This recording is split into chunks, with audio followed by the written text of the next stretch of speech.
a preguntar a otra persona que estuvo en clase, que es Miriam Becker. Miriam, ¿podés decir qué era la tarea de la semana pasada?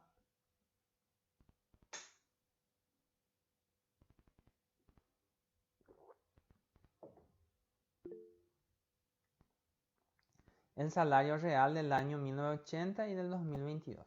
Ok. Yo quiero que ustedes busquen en internet, porque en internet, para eso tenemos, qué es el salario real y qué es el salario nominal. Y pueden escribir en el chat y leo, o alguien pide para hablar, alzando la manito, esa manito que dice levantar la mano, y le dejo hablar. ¿Qué es salario real y qué es salario nominal?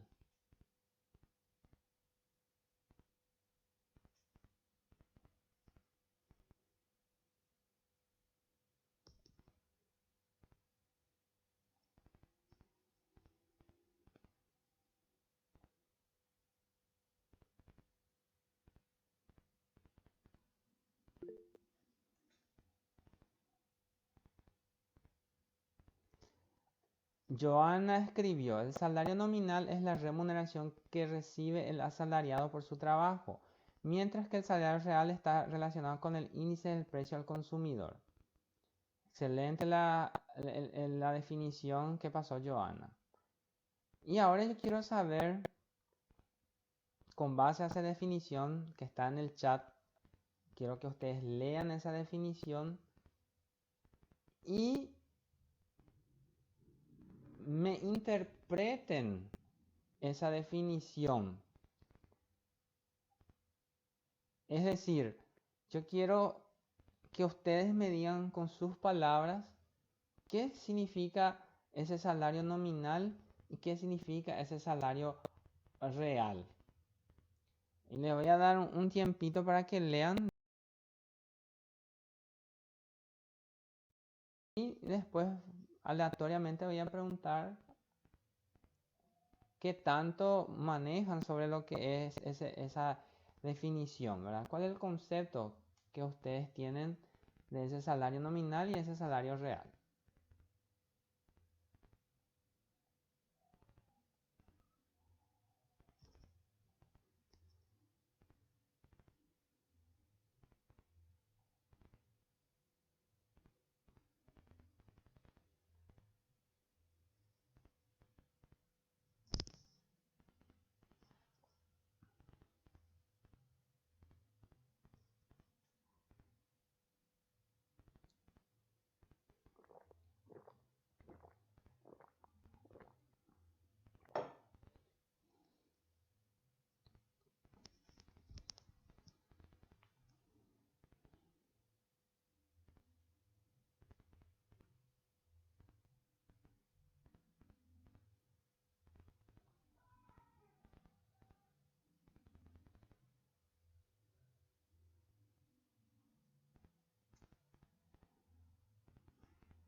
A ver, ya hicieron una lectura y ahora, ¿quién quiere decirme qué entendió del salario nominal y qué entendió del salario real?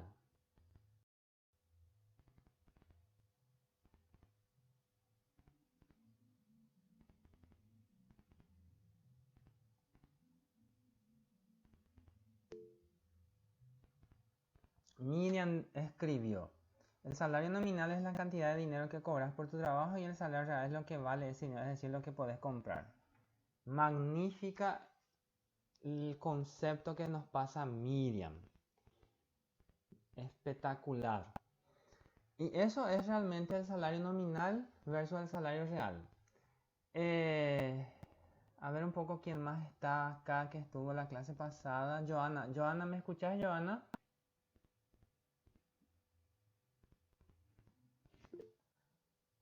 Este era el cuadro que utilizaste, Joana, para hacer tu tarea.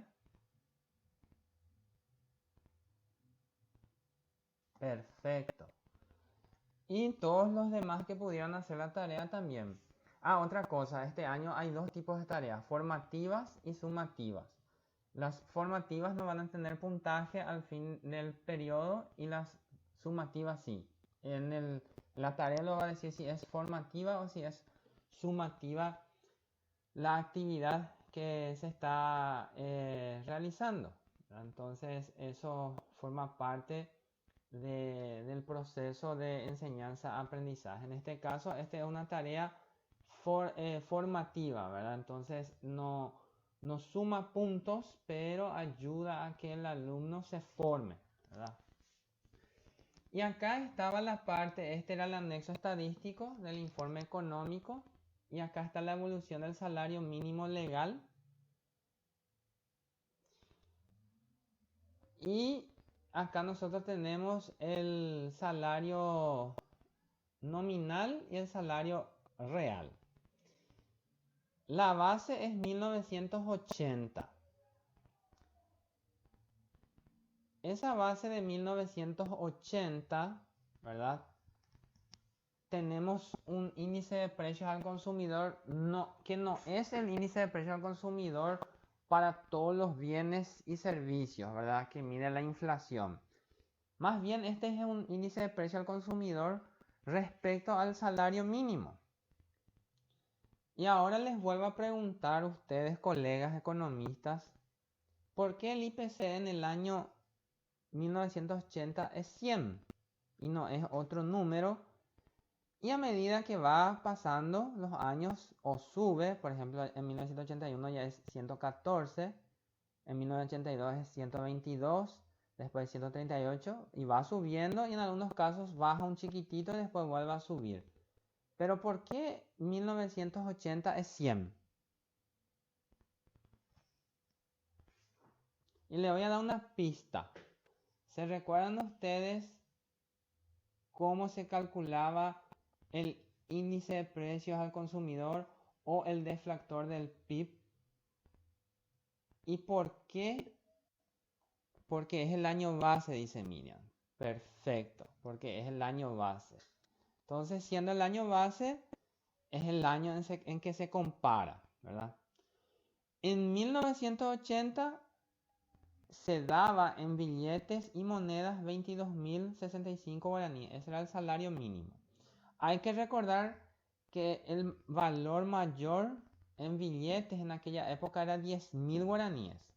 El billete de 50.000 del soldado paraguayo, que ya no está en circulación, salió recién casi a finales de los 80, inicio de los 90. Y el de 100.000 sí que es más nuevo todavía. Me recuerdo que creo que el primer 100.000 es del 95, ya durante el gobierno de Guasmosi. Entonces en el año 1980 los mayores valores eran 10.000 guaraníes.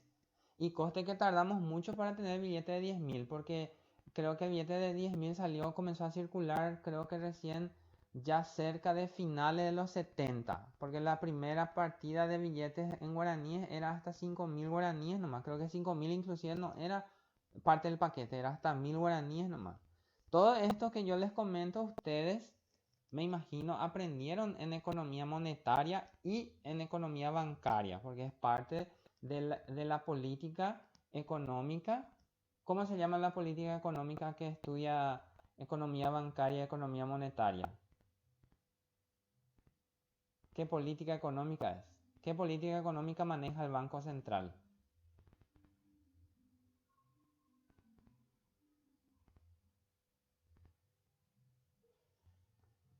Pueden escribir y yo voy a leer la respuesta. Y pueden googlear también. Todo es válido. ¿Qué política se aprende en economía monetaria y en economía bancaria y es manejada por el Banco Central?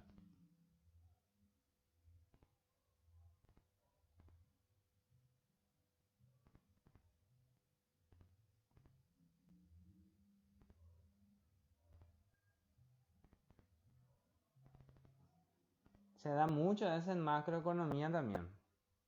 ¿Qué política es?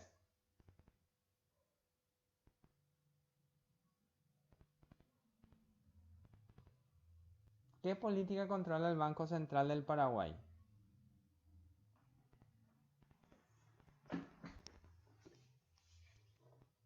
Joel responde, monetaria. Muy bien. Y ahora vamos a ir de 1980, en donde el salario nominal y el real es 22.065. Y vamos a irnos a nuestra era. Vamos a pasar los años 90, que eran los felices 90. Stiglitz hizo un lindo libro sobre los felices 90. Y llegamos al año del 2022, en donde el salario real es 26.210.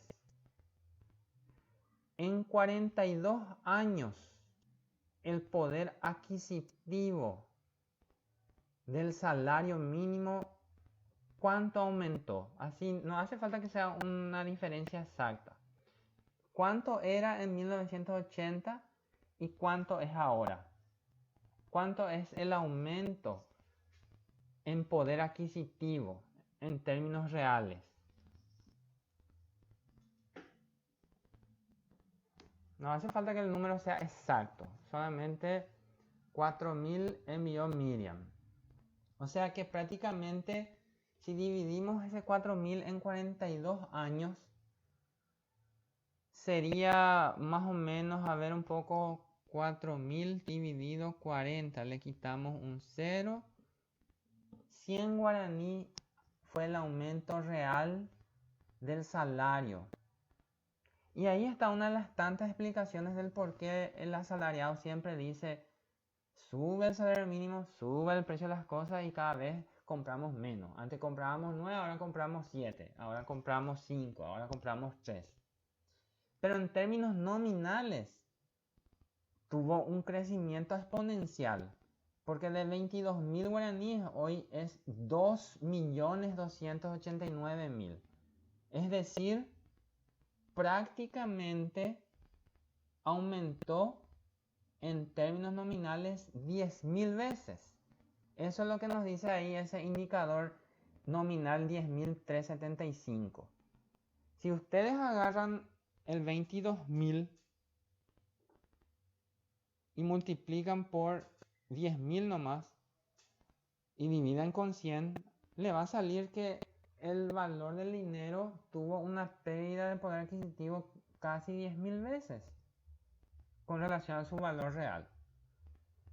Y esa pérdida es la necesidad de tener más dinero. Y ustedes saben que cuanto más caro es la vida, más dinero se necesita. A pesar de que el guaraní es una de las pocas monedas a nivel mundial que es bien antigua, porque está en vigencia desde 1943.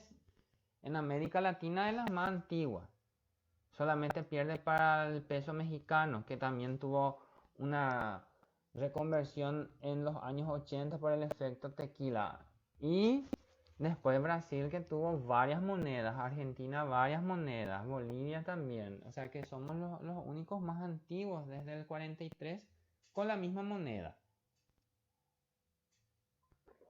Pero el poder adquisitivo mermó muchísimo. mermó muchísimo. Si yo, por ejemplo, también quiero hacer un análisis de una manera más amplia, podemos hacer de otra manera ese análisis sin necesidad de recurrir en salario real. Y voy a necesitar de ustedes, de su memoria. Y quiero que me diga alguien si se recuerda.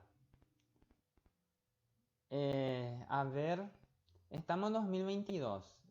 La mayoría teóricamente ingresó en 2017, ¿correcto? La mayoría ingresó en 2017. 17, 18, 19, 20, 21, sí, 17. ¿Cuánto era el precio del asado de costilla? O sea, te vas al supermercado y pedí 1 kilo de costilla en 2017, cuando el salario mínimo era 1.964.000. ¿Cuánto era el kilo de la costilla hace 6 años atrás? Si alguien me dice. Más o menos, no hace falta que sea un valor exacto, ¿verdad? Se puede investigar en internet también.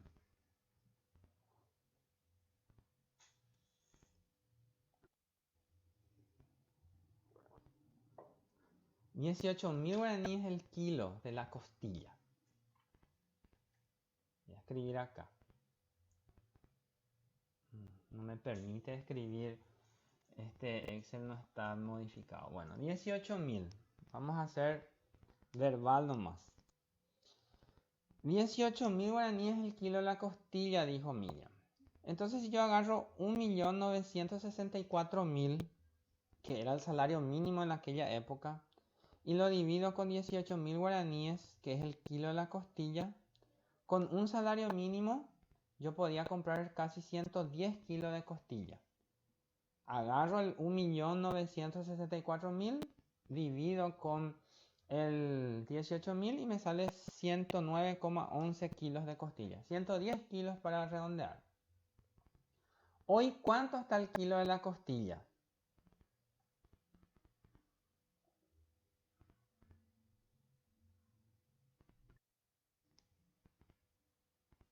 $42.000 está el kilo de la costilla.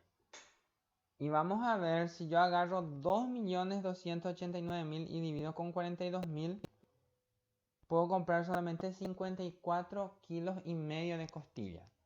O sea que la mitad de lo que yo podía haber comprado hace 6 años atrás. El dinero aumentó.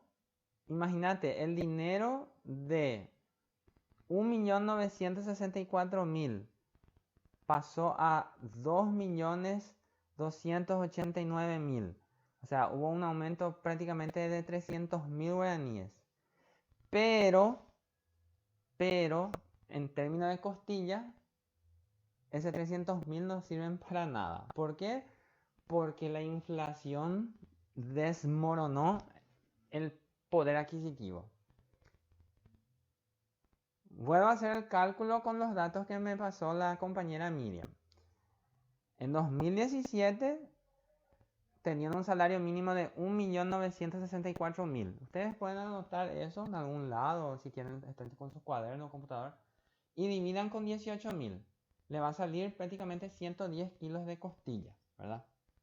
Que es el cálculo. Entre 1.964.000 y el salario mínimo hoy de 2.289.000, hubo un aumento de 300.000 guaraníes. Pero hoy la costilla está a 42.000. Puedes comprar solamente 54 kilos y medio de costilla, o sea, 55. Es decir, en 6 años perdió la mitad del poder adquisitivo el dinero. Y esa pérdida, ¿verdad?, también se refleja en la variación del poder adquisitivo. Obvio que este numerito que está acá, este 18.8%, ¿verdad?, está comparando con la base real, es decir, con ese 22.000 guaraníes que era de 1980. O sea que supuestamente entre 1980 y 2022 el salario mínimo tuvo una pérdida de valor adquisitivo del 18,18%. O sea que básicamente vos necesitarías tener un quinto más de lo que ganabas en 1980 para cubrir el salario mínimo, el salario mínimo de hoy, ¿verdad? Porque 18,8 es 20% y como sabemos en 100% hay 5 20% porque 5 por 20 es 100. Pero estos números son números fríos que no reflejan la realidad, porque ahora vivimos solamente con la costilla, que no solamente 20% fue la pérdida por adquisitivo, fue mucho mayor, porque si con 1.900.000 vos comprabas 110 kilos y ahora con 2.300.000 compras 55 kilos, entonces la pérdida del poder adquisitivo fue mucho mayor, mucho mayor. Si yo agarro nuevamente y hago otro cálculo, es decir, los 2.289.000, que es el salario mínimo hoy, y divido con el 42.000, que es el kilo de costilla hoy, y multiplico esa cantidad que me sale, que es 54 kilos y medio de costilla, por 18.000 guaraníes, que era el precio de aquella época. En aquella época yo gastaría por esos 55 kilos de costilla poco más de 900.000 guaraníes, casi 1.000.000 de guaraníes. En otras palabras, si 1.000.000 yo gastaba en aquella época y hoy yo para comprar necesito gastar 2 millones sin necesidad de hacer un cálculo muy complejo, ¿en cuánto por ciento fue la pérdida del poder adquisitivo? En aquella época, con 1.000.000 yo compraba 55 kilos. Hoy yo necesito 2 millones para comprar 55 kilos. Entonces, ¿cuánto fue la pérdida del poder adquisitivo?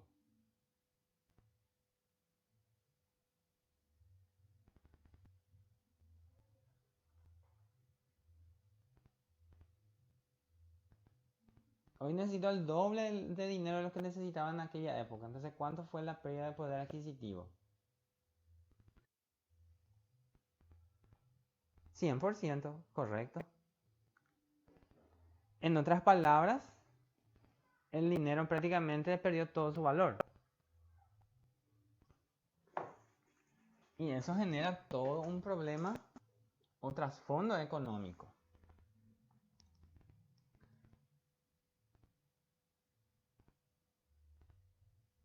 Y eso también genera un efecto en el proceso económico, porque finalmente los clásicos decían que los salarios deberían de ser flexibles. La semana pasada habíamos hecho los 4 gráficos clásicos que se alzó en la plataforma del WhatsApp. Acá los compañeros fueron muy buenos y alzaron.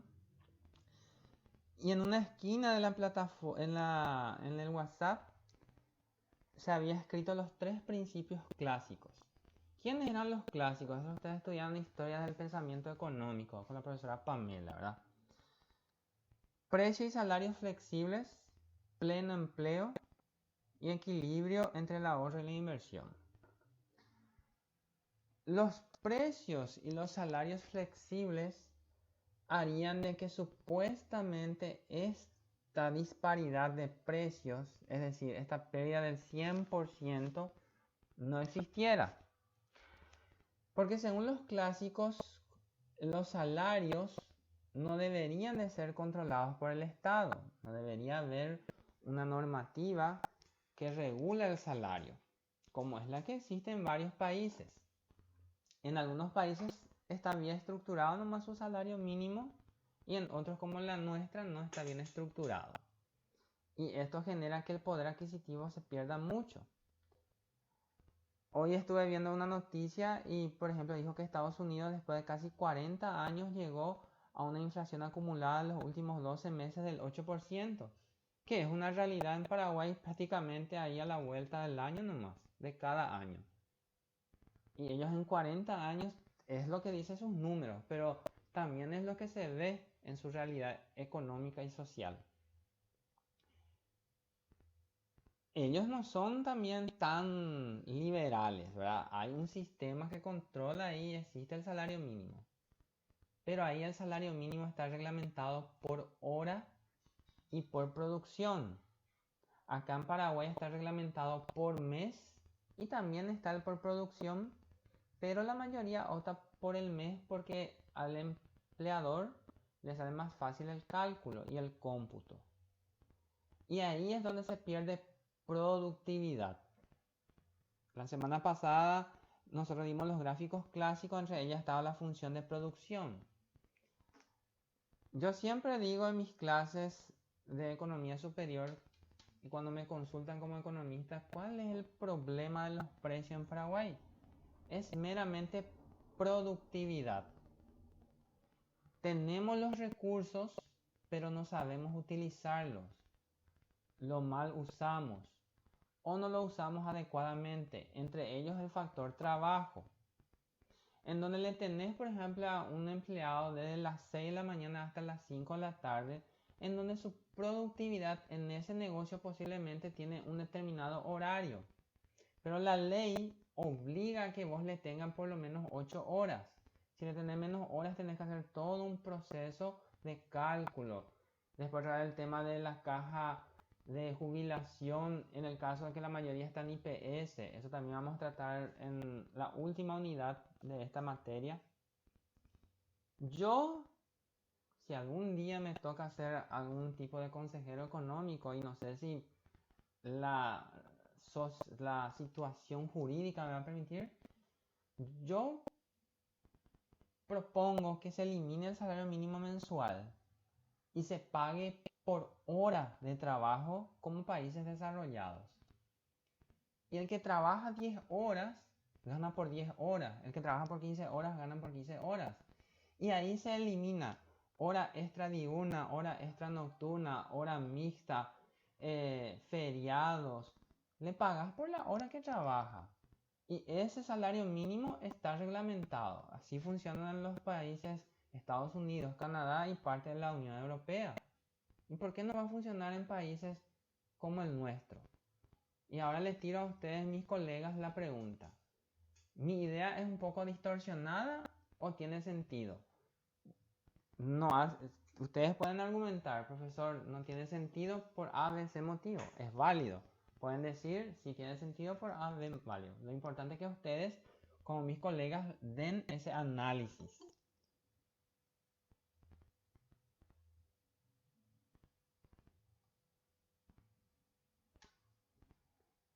Pueden escribir o pueden hablar. Si escriben, yo les voy a leer.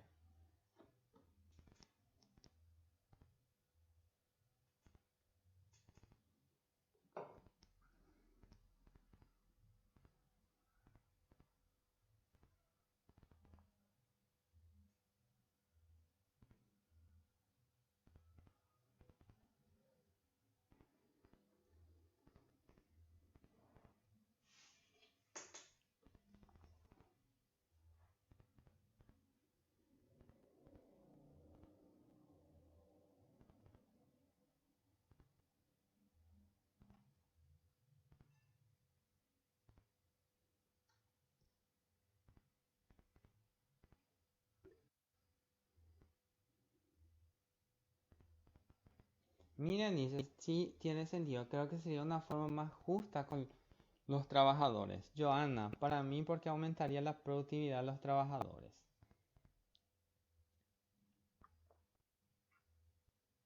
¿Sí? ¿Te escuchamos?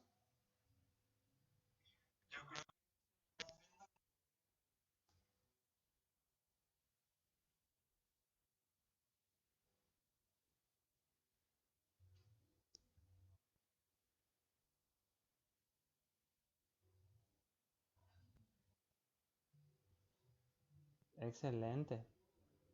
Y yo agrego más algo en los comentarios que hicieron Miriam, Joana y vos, Alejandro. Ya no vas a necesitar estar encadenado con un empleador por 8 horas o por horas extras que él inclusive no quiere ni pagar porque él quiere en realidad lo que pasa en la realidad, y eso es mi punto de vista como profesional, es que él hace una compensación diciendo, 8 horas es lo que la ley le obliga, pero yo le necesito un poquito más porque por naturaleza de mi negocio necesito que él esté por lo menos más 2 horas porque hay 2 horas durante esas 8 horas que él no está haciendo nada. Y se ve la manera de no pagar esas horas extras. En el otro no te vas a quedar encadenado a un empleador. En esta empresa puedes trabajar 4 horas, después te van a otra empresa a trabajar otras 6 horas, ¿verdad? Y dependiendo de los principios de oferta y demanda, dependiendo de la necesidad, saben que la demanda de trabajo la realizan las organizaciones, van a decir, yo te voy a pagar encima del salario mínimo por hora porque te necesito de esta hora hasta esta hora. Y ahí vos como un mercado libre vas a decidir. ¿Alguien más quiere opinar escrito o hablar?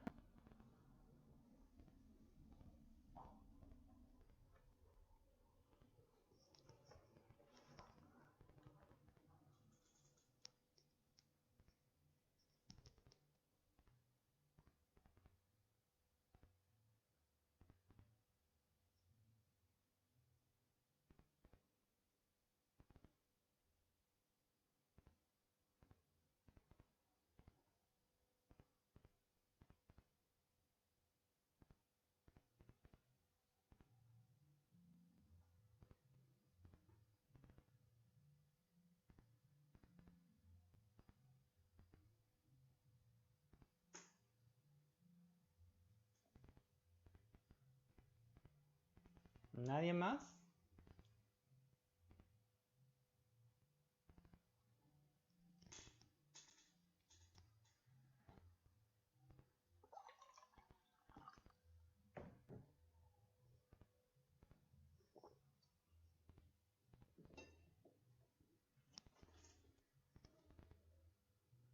¿Quién está en contra de mi propuesta?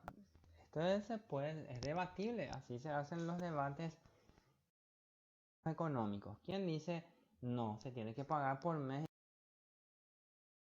al trabajador? ¿Por qué piensan que se estableció un salario mínimo mensual?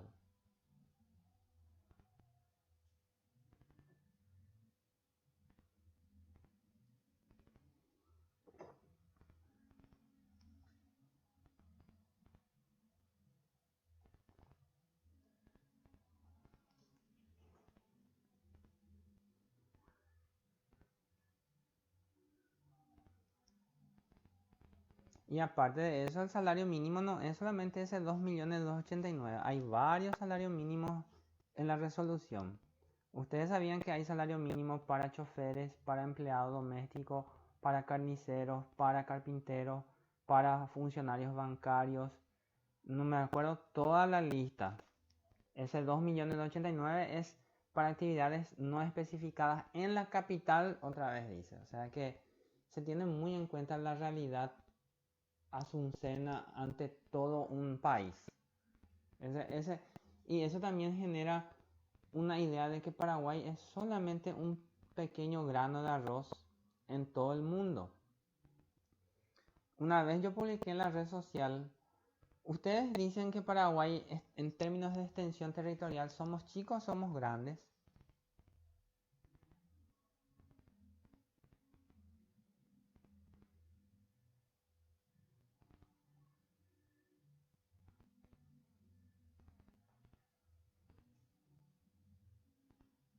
¿Quién es más grande, Paraguay o Japón?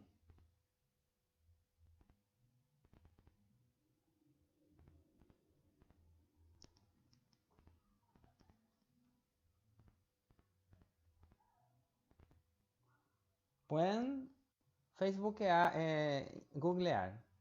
Paraguay, muy bien. ¿Cuál es más grande? ¿El Reino Unido de Gran Bretaña o Paraguay? En términos de territorial estamos diciendo siempre.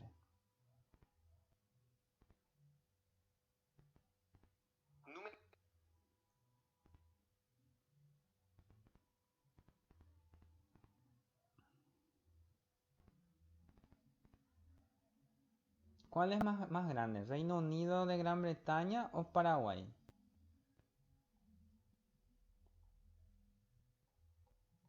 Reino Unido. En Reino Unido es todo, es donde está Inglaterra, país de Gales, está también Escocia y está Irlanda del Norte. Ese es el Reino Unido. Territorialmente más grande que Paraguay.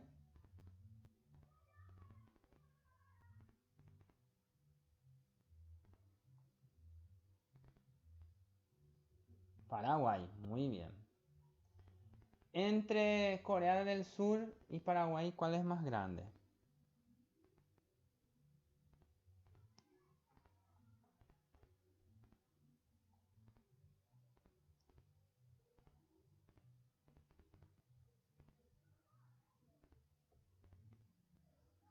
Paraguay.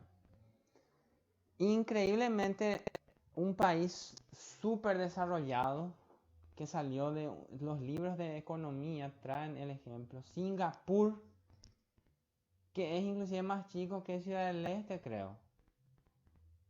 Y es una de las economías más brillantes en la Asia lejana. Y no es el problema el territorio. Y tampoco no es el problema de población, porque hay países que tienen la misma población que Paraguay y son mucho más ricos. Entonces algo estamos haciendo mal con esa ociosidad de recursos que disponemos, ¿verdad? No sabemos utilizar el recurso que disponemos. Y ahí está una pérdida económica.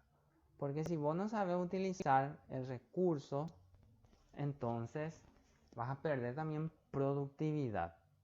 Y ese recurso está asociado también al salario y también está asociado a los precios.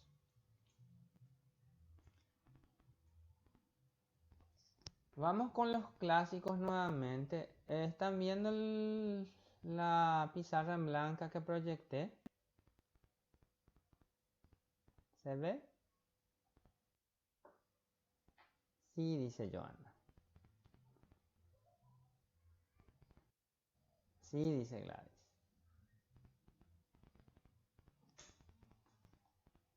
¿Verdad? Es diferente dar clase presencial que clase virtual. Y después que das presencial parece que querés continuar nomás ya el presencial. Pero hasta junio vamos a estar en este esquema y después vamos a ver qué pasa.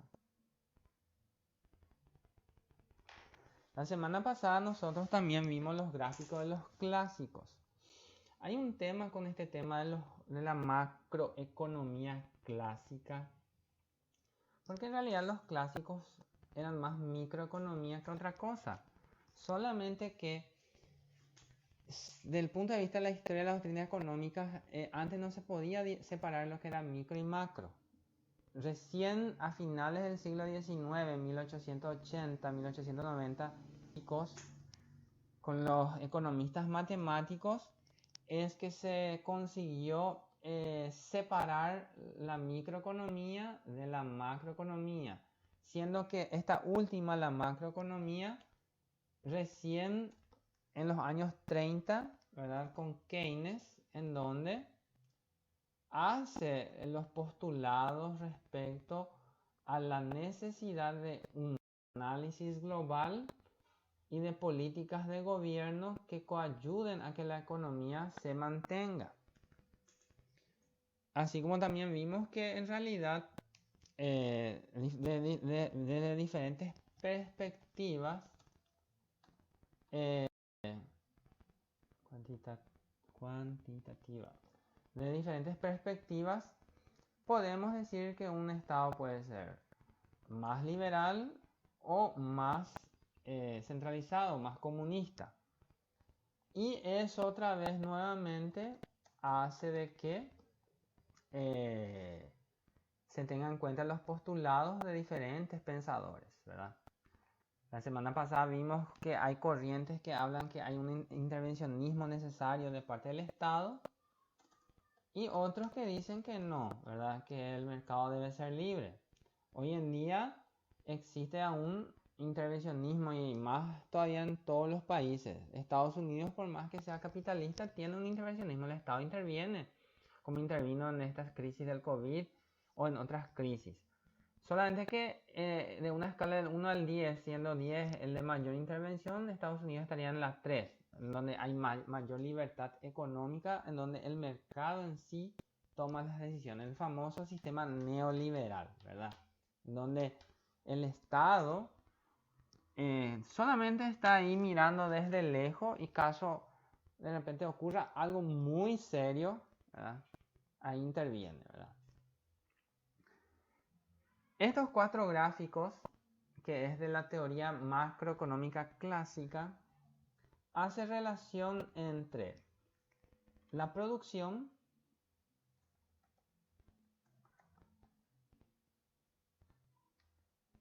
acá abajo está el número de trabajadores,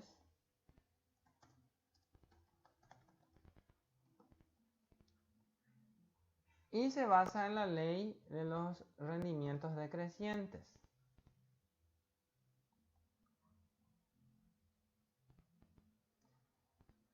La otra gráfica es la teoría cuantitativa del dinero, que hace la relación monetaria entre la producción o el Producto Interno Bruto nominal, porque en términos de nómina de valores, con la cantidad de masa monetaria o la cantidad de dinero que circula. Los clásicos decían que el dinero era para hacer transacciones, para el presente o para el futuro. Una vez yo leí y vi también documentales, ¿qué es el ahorro? No es guardar dinero simplemente. Eso también ustedes como colegas tienen que manejar. Si vos le preguntas a alguien, ¿ahorras tu dinero? Y te dice que sí, está bien ya el primer paso. Segundo paso, ¿para qué ahorras? Si te responde, no sé, entonces ahí ya está mal su camino, ya tambalea ya. Todo ahorro tiene un objetivo, porque el ahorro no es otra cosa que un gasto a futuro. Es decir, no gasto hoy para gastar mañana, pero yo tengo que saber en qué voy a gastar mañana. Mañana voy a gastar en ropas que hoy no necesito. Mañana voy a gastar en la luz que viene en el siguiente mes y no viene en este mes todavía. Mañana yo voy a gastar en alguna reparación que posiblemente va a necesitar mi casa, mi auto, mi equipo, lo que sea. Los clásicos definieron eso, que el ahorro es un gasto para el mañana. Ahorrar o juntar dinero para los clásicos simplemente por juntar hace que el dinero no tenga una finalidad, porque el dinero debe de servir para comprar cosas, no solamente un cúmulo de valores. Pero desde que el dinero es el dinero, eso ustedes aprendieron en economía monetaria y en economía bancaria, también hay la gente que guarda por el simple hecho de guardar, como medida de precaución. Y Keynes analizó eso para poder contradecir los pensamientos clásicos, en donde él a estos 4 gráficos agrega otros 3 gráficos para explicar la situación. Acá tenemos la función de producción. Acá tenemos la teoría cuantitativa del dinero, que la vez pasada también yo le dije que era la masa monetaria por la velocidad, nivel de precios por la producción. El postulado clásico es muy básico. El nivel de precios, que mide el salario nominal,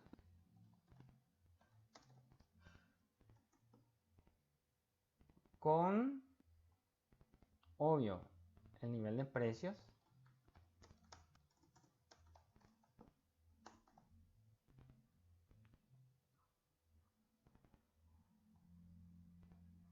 Y por otro lado tenemos el mercado laboral, en donde tenemos acá el salario real,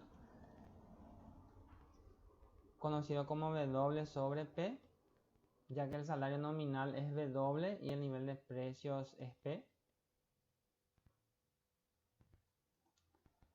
Y el mercado laboral representado por el número de trabajadores.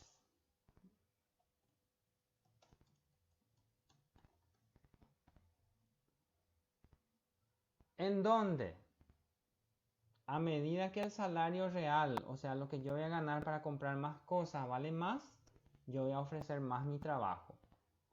O sea que la oferta de trabajo aumenta a medida que aumenta el dinero con el cual yo puedo comprar las cosas. Si alguien me dice, en Venezuela, por ejemplo, eso hizo que la gente se escapase de ahí, porque ahí te dan así una bolsa de dinero que no sirve para nada porque ellos están con una hiperinflación. Entonces, el salario real no sirve para nada. Entonces, el número de trabajadores es menor con relación a una bolsa. Si yo te digo, te voy a pagar 10 millones, ese tiene un valor. Si yo te digo te voy a pagar 5 millones, obvio, tu oferta va a disminuir, porque las cosas que puedes comprar por 5 es diferente de las cosas que puedes comprar con 10, ¿verdad? Y eso sucede también con el salario mínimo. Mucha gente deja de ser asalariado porque cuando era el salario mínimo tenía un poder de valor real. Hace rato vimos con el cálculo del kilo de asado. Era interesante ser asalariado y no tener un montón de acarazú como empresario o emprendedor. Pero hoy día creo que es más factible vos ser emprendedor y tomarte tu tiempo y ganarte tu plata en vez de estar 8 o 10 horas, 6 días a la semana, 7 inclusive, ¿verdad?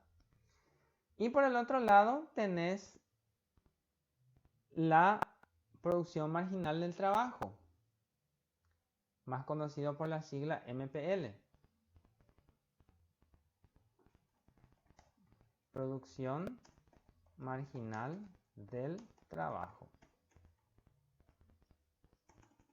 ¿Qué es ese MPL? El MPL nos indica de que a medida que aumenta un trabajador, su productividad va disminuyendo. En microeconomía se aprendía eso y en macroeconomía también, en donde hay un punto de equilibrio entre la cantidad de trabajadores necesarios en una fábrica con relación al salario real que se les paga. Porque después, cuando le agregas uno más, ese salario que pagas se convierte en una pérdida para la empresa con relación al ingreso que va a generar. Es decir, lo que él va a producir va a ser inferior al ingreso que va a generar. Y por lo tanto, se va a demandar menos trabajadores. Esta es la teoría clásica de la macroeconomía. Ya está llegando nuestra 1 hora de grabación. Todavía no voy a terminar de grabar. Y a partir de acá vos podés jugar con estas variables, ¿verdad? Dependiendo de lo que vos querés manipular con relación al nivel de precios, con relación al salario nominal, con relación a la producción. Imaginemos que inicialmente hay un cierto nivel de producción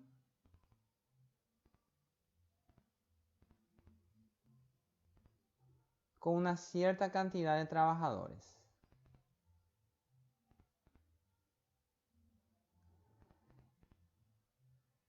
Esa cierta cantidad de trabajadores recibe un salario.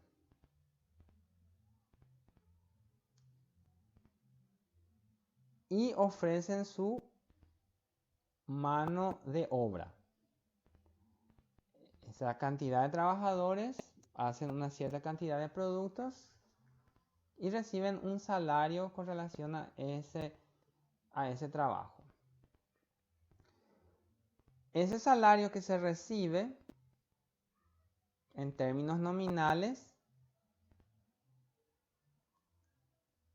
tiene un determinado nivel de precios por el cual se paga.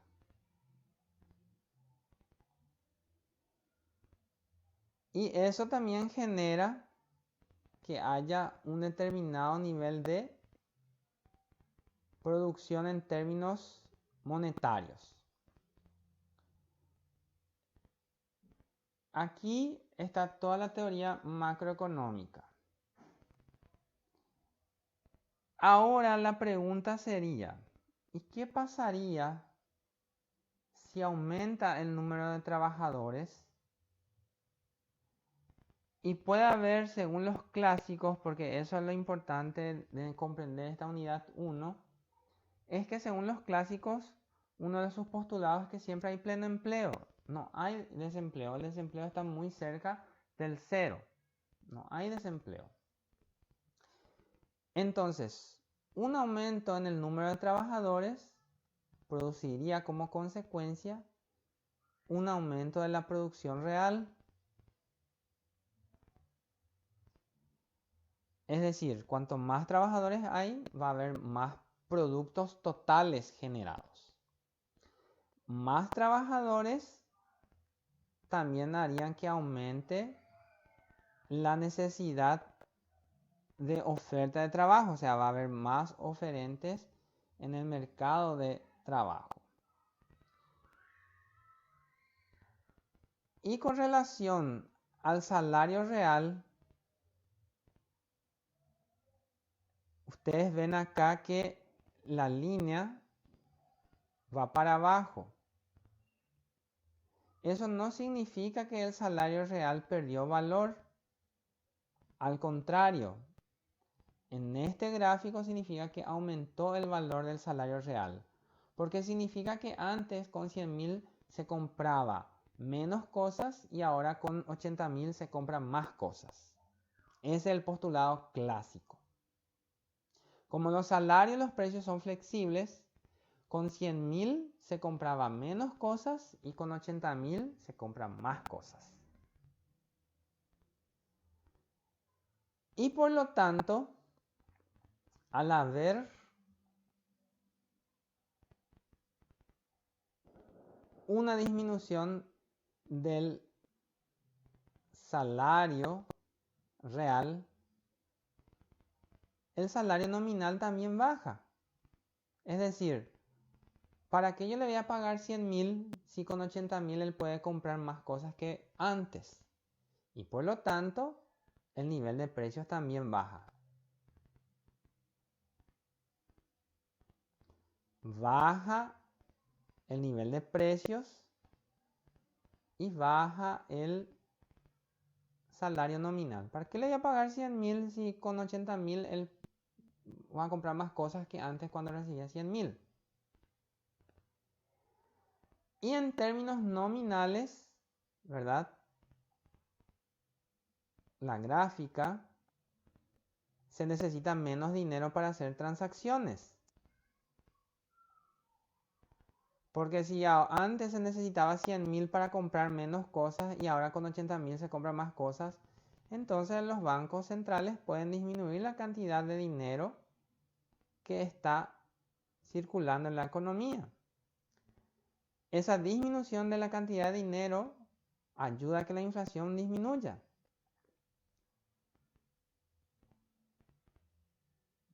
Y es interesante esta idea. Y basándonos en la teoría cuantitativa del dinero, ¿verdad? Que la semana pasada vimos que era la masa monetaria por la velocidad es igual al nivel de precios por la producción.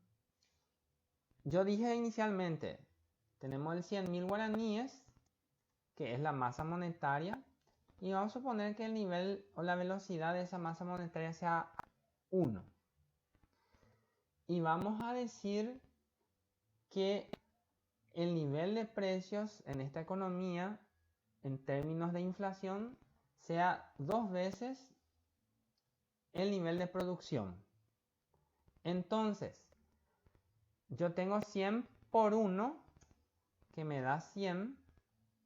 Y para que abajo yo tenga 100 también, ¿qué numerito tiene que ser la I, la producción? ¿Qué numerito tiene que ser la I para que sea 100? De un lado, 100 billetes circulando con una velocidad 1. Del otro lado tengo del nivel de precio 2. ¿Y cuánto sería la producción para que llegue a 100 para que la ecuación sea una ecuación? ¿Qué numerito multiplicado por 2 me da 100?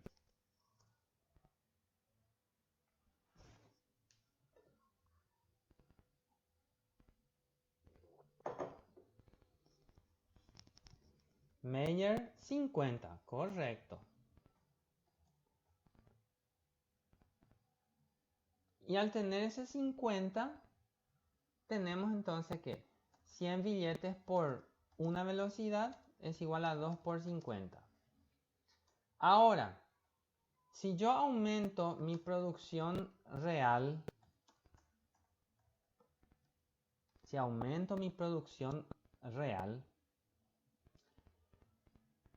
puedo necesitar menos billetes. Ahora vamos a decir que solamente necesito 80 billetes para una economía, ¿verdad? Y mi nivel de precios voy a disminuir a 1,5%. Acá yo tengo 80.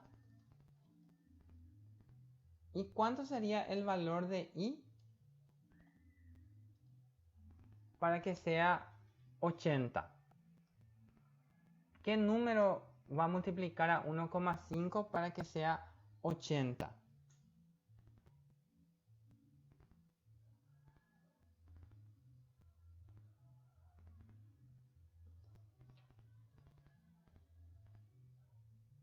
$53,3, dice Daniel.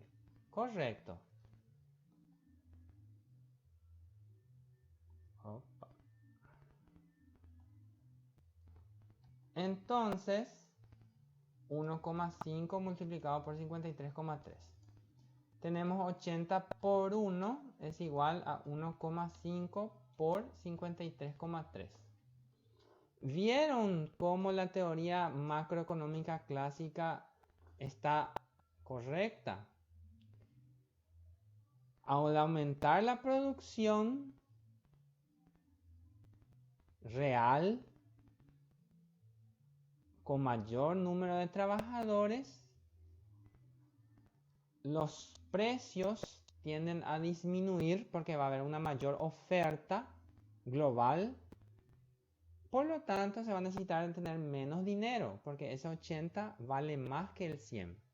Al tener todavía ese 100, podemos generar una inflación monetaria. Por lo tanto, el mercado decide a través de su banco central quitar ese dinero. Y este pensamiento después se puede jugar todo al contrario.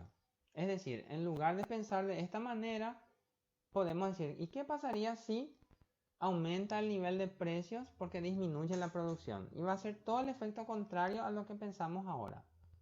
Al aumentar el nivel de precios, significa que las empresas van a contratar menos, van a pagar mayor salario nominal, el salario real pierde poder adquisitivo, va a haber menos oferta de trabajo, va a haber menos producción nominal y por lo tanto se va a encarecer. Es decir, se piensa lo contrario de este primer ejemplo. Las flechitas que están para abajo irán para arriba y las que tienen sentido hacia la izquierda irán hacia la derecha, indicando aumento y pérdida en vez de disminución y ganancia. Y se puede jugar con cualquier variable. Y este en el examen sale para graficar o sale para identificar qué ocurrió con la gráfica, si hubo una disminución o un aumento. Obvio que están las flechitas para identificar. Y hay veces que la pregunta pide que se grafique con la flechita.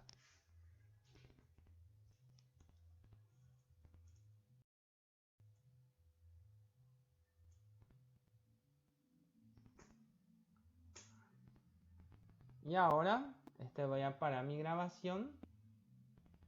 Acá termina la clase.